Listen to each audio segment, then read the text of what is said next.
deputado, senadora, toda a organização do Congresso, CAL e AB.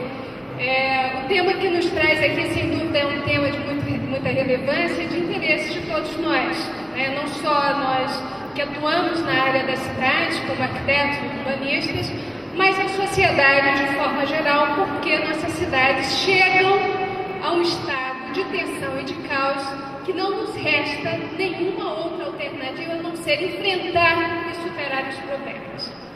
A América Latina e o Caribe é a região mais urbanizada do mundo e dentro dela o Brasil, o país mais urbanizado. Hoje, mais de 84% da população vive em áreas urbanas e em 2050, no Brasil, seremos mais de 93% da população brasileira vivendo em cidades, com agravantes sociais muito expressivos.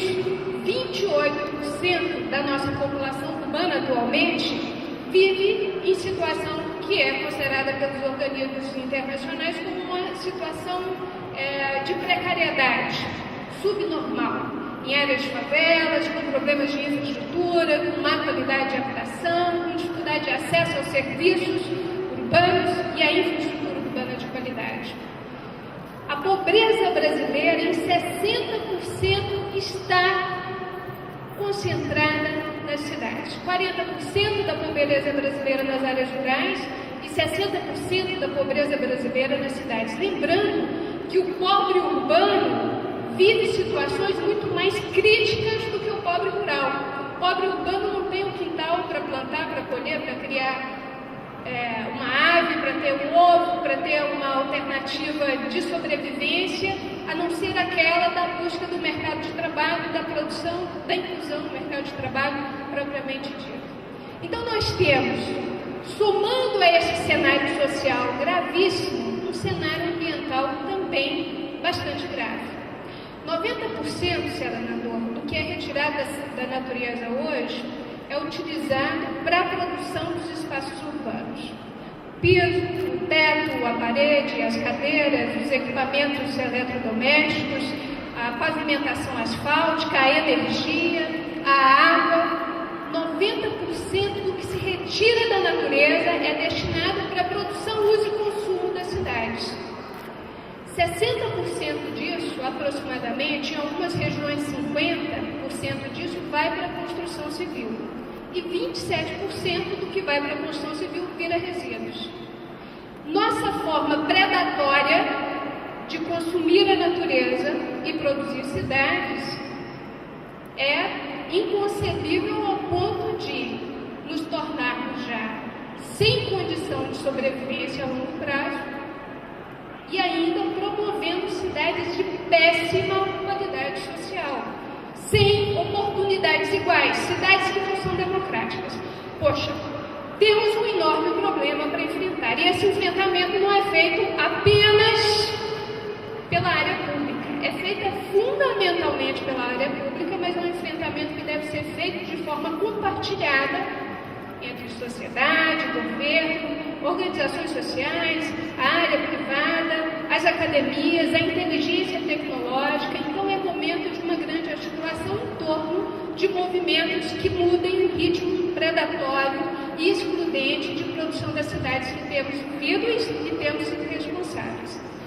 Nós não podemos, portanto, numa visão extremamente pessimista, esquecer dos grandes ganhos e avanços a despeito de há 50 anos termos discutido questões que são hoje contemporâneas, urgentes, emergentes.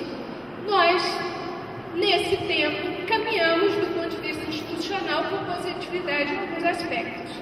Tivemos a Constituição trazendo a discussão do planejamento urbano, do direito às cidades sustentáveis, tivemos o Estatuto da Cidade, oportunizando ferramentas e instrumentos para um planejamento e uma gestão que torne a cidade mais equitativa, mais democrática.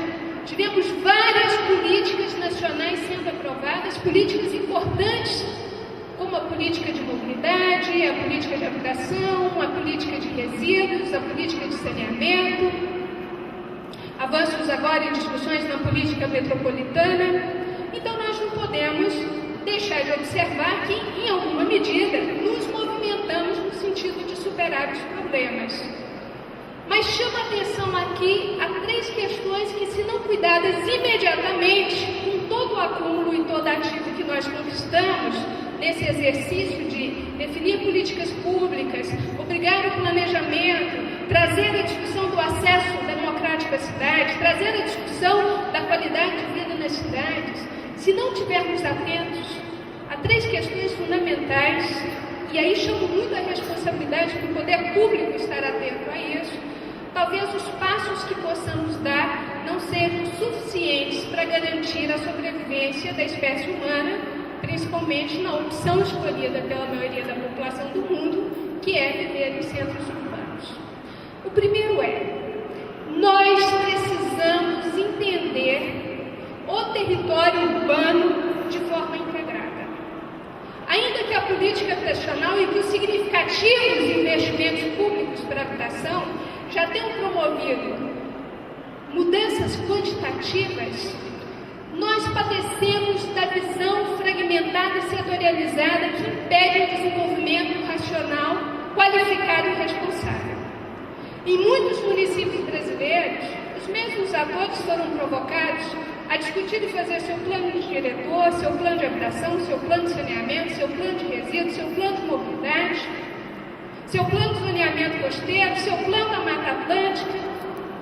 Quase sempre os mesmos atores provocados a fazer isso de uma forma importante, porque planejar é fundamental para se ordenar o território, mas sem que a gente desse um suporte, uma condição de fazer isso qualitativamente. Em muitos casos, profissionais da área de arquitetura e urbanismo, profissionais da área da assistência social trabalharam aí nesses planos, hora ou outra a gente vendo se recortar e colar projetos de uma cidade para outra como se isso fosse apenas um produto de papel e letras. Isso muda a realidade brasileira. Fazer planejamento com responsabilidade, entender o lugar, participar efetivamente o pensamento do ordenamento territorial com a sociedade, ouvi-la, compreender, interagir e usar o conhecimento do urbanismo e da arquitetura, da geografia, do desenvolvimento social, da área jurídica, em prol deste planejamento, se efetivar no território, é fundamental. Mas mais do que isso até, entender que a coleção de planos que os municípios brasileiros fizeram, para além de eventualmente não ser sequer adequável, aplicável à realidade daqueles municípios, em muitos casos se contradizem. Nós identificamos vários municípios onde o plano de habitação define que a área de interesse social está a leste, lá será colocado todo investimento de habitação de interesse social. E o plano de mobilidade define que a grande estrutura de deslocamento e os sistemas de transportes com maior capacidade de carga de deslocamento estarão a norte da cidade. E o plano de saneamento definiu que a estação de tratamento de água ou a área de instalação dos aterros sanitários estará justamente onde se reservou a área para fazer a habitação de interesse social. Ótimo. Estamos utilizando recurso público e tempo institucional, político, histórico para promover instrumentos que são poderosos para a transformação da realidade local, instrumentos de conflitos e provavelmente de nenhum uso. Poucos municípios efetivamente têm utilizado os instrumentos de planejamento para a transformação e gestão do seu território. Então, cabe a nós, responsáveis, profissionais que trabalhamos nessa área, produzimos o planejamento, fazemos o desenho urbano, ajudamos a decidir o uso, a mudança de uso do espaço urbano, ter atenção à integração desses instrumentos e essa visão integrada, que parte também de uma visão integrada das políticas nacionais, de habitação, de saneamento, de transporte. Então, um ponto fundamental é visão integrada, integração de políticas e articulação de instrumentos. Precisamos dar um giro neste processo, que tem acúmulos, mas precisa dessa qualificação. É o primeiro ponto que eu chamo a atenção. O segundo é uma provocação para nós, lá da esplanada dos ministérios, do Congresso, que fazemos políticas nacionais voltadas para responder às questões demandadas pela sustentabilidade urbana, tratando esse Brasil como se ele fosse comum, como se ele fosse A mesma pasteurização do norte ao sul, como se as cidades fossem iguais, como se a capacidade de gestão, de resposta tecnológica, de investimento, geográficas, topográficas, climáticas e ambientais fossem as mesmas. Fazemos políticas que obrigam os municípios brasileiros, seja do extremo norte do país, à costa leste do país, a cumprir no mesmo prazo a obrigação de fazer aterros sanitários, por exemplo. Como se esse Brasil fosse todo igual. E o município da costa é toda a área de proteção ambiental e ele terá um custo e terá que negociar com o município da Serra para transportar o resíduo e fazer o aterro dele lá, e ele não terá a mesma condição que o município de um aglomerado urbano que tem algum nível de oferta de área pública poderá fazer para responder à instalação de um equipamento público como um aterro sanitário. Então, a segunda questão, que se soma à primeira, divisão articulada, integração de políticas, articulação de instrumentos, é o exercício de entender, ler e produzir políticas e orientações para um Brasil que é diverso, e a diversidade é um ativo importante dessa nação. Então nós precisamos, lá na esplanada dos ministérios, lá em Brasília, aprendermos a desenvolver políticas que dialoguem com a diversidade da realidade brasileira. Essa é a segunda questão, fundamental do ponto de vista das políticas públicas, e aqui estou voltada a elas, para que a gente dê um giro nessa roda. O terceiro é superar a nossa discussão já ultrapassada de urbano e rural. Nosso desenho federativo define União, Estado e município. Nossa Constituição define ao município a responsabilidade de planejar e ordenar seu território. A lei que regulamenta a Constituição traz instrumentos e diz que o plano diretor é o instrumento de ordenamento deste território e deve pensar nesse território na sua totalidade, não só na sua área urbana. E eu comecei aqui falando que 93% da população em 2050 estará vivendo em cidades, que as áreas urbanas consomem mais de 90% dos recursos retirados da natureza, que concentram hoje quase 30% de população vivendo em situação subnormal, que concentram hoje 60% da população pobre brasileira. Poxa, então entender a relação dessa concentração urbana em seu imediato, de onde vem a água que abastece a cidade, de onde vem a energia que abastece a cidade, de onde vem a alimentação que abastece o consumo da cidade e assim por diante, é fundamental. Superarmos essa visão dicotômica entre urbano e rural e entender que o território municipal tem que ser pensado do ponto de vista da sustentabilidade como um território único e que se relaciona com o regional e com o nacional. Nós, no Ministério do Meio Ambiente, deputado, vivemos lá da opressão do desmatamento. Ora, os índices apontam que reduzimos, ora, os índices apontam que não reduzimos como país o índice de desmatamento, e há todo um esforço de atuar com os povos da floresta, para que eles permaneçam lá, usem o extrativismo, desenvolvam a sua qualidade de vida lá. Mas a gente pouco exercitou pensar que São Félix do Xingu, que teve um índice significativo de desmatamento, desmatou para criar gado. E 90% do gado criado em São Félix do Xingu é para abastecer a cidade de São Paulo. E o CNPJ de São Paulo que mais consome carne bovina no Brasil é o da Secretaria de Educação. A gente não fez o rastreamento da escala produtiva e sustentável. Então a gente precisa entender que o viver, morar e produzir na cidade tem impactado nosso meio ambiente e nossas condições sociais. Então, chamei a atenção aqui, do ponto de vista das políticas públicas e da nossa ação com a gestão municipal, há 3 questões. A integração das políticas e a articulação dos instrumentos, porque já temos um ativo bastante significativo na produção dessas políticas e desses instrumentos, mas eles precisam fazer diferença lá na ponta e precisam fazer se articulando. A segunda, o reconhecimento da diversidade deste país.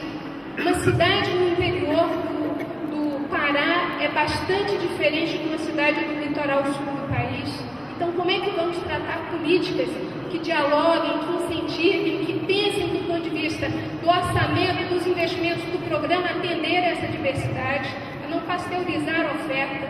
O prefeito de Atibaia vai a Brasília procurar alguma alguma coisa na área ambiental e ele acha parque e de repente a cidade dele não precisa de parque, mas é a oferta que tem. A gente precisa conseguir ofertar recursos, apoio técnico, assistência técnica, orientação, apoio institucional, traduzindo isso nas diversas realidades brasileiras. E a terceira, que é conseguir fazer uma interação interescalar. Pensar o urbano no contexto municipal, pensar o município no contexto regional, pensar a região no contexto nacional. Como que essas coisas fluem? Que rotas definem o desenvolvimento, o uso e a ocupação das cidades? E aí finalizo dizendo que à medida que a gente qualificar o processo das políticas públicas nos municípios, investindo em qualificação de gestores, trabalhando com a releitura da realidade local, integrando instrumentos de planejamento, fortalecendo a participação social de forma qualificada para poder exigir mais do que quantidade e qualidade, nós vamos começar a promover, possivelmente, um fenômeno novo neste país. A migração dos grandes centros para cidades médias e para cidades pequenas, fazendo uma distribuição mais razoável nas áreas urbanas e, portanto, tendo maior capacidade de ofertar infraestrutura, serviços urbanos e vida urbana de qualidade. Não é um sonho, não. Isso é possível, isso depende de compromisso político, de cooperação da sociedade e de compartilhamento das competências da área de tecnologia, de ciência, de conhecimento, de gestão, de política e de organização social. Vamos embora colocar a mão na massa, porque o tempo está passando e o planeta não suporta o jeito como nós estamos tratando esse ambiente. Obrigada.